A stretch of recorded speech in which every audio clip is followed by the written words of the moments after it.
எந்த மாதிரி பட்ஜெட்டில் நீங்கள் எடுத்து கொடுத்துருக்கீங்க? இன்றைக்கி எல்லாமே மாட்டுக்கு 20,000 30,000 கம்மி தான்.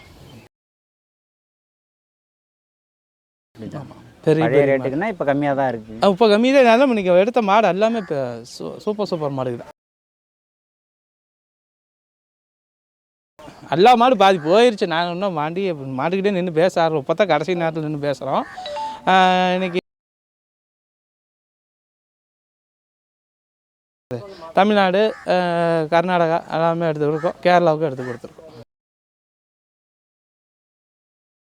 எல்லாமே அவங்க எதிர்பார்க்குறதெல்லாம் எந்த மாதிரி பால் அதிகமாக கொடுக்குற மாடுங்களை எதிர்பார்க்குறாங்க, இல்லை கிளைமேட்டுக்கு செட் ஆகிற மாதிரி? கிளைமேட்டுக்கும் செட் ஆகணும், பால் அதிகமாக கறக்கிறதும் வேணுங்க.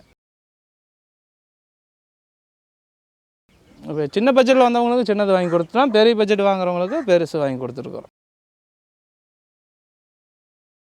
அவங்க முன்னாடியே உங்ககிட்ட சொல்கிறாங்களா எனக்கு இந்த பட்ஜெட்டில் தான் வேணும், இந்த மாதிரி பட்ஜெட்டு சில பேர் இப்போ ஒரு 70 ரூபா 75 ரூபா வேணும்பாங்க. பொருள் நல்லா இருந்தால் ஒரு 5 ரூபா 10 ரூபா வச்சா இருந்தால் போட்டு வாங்கிட்டு தான் ஆகணும்.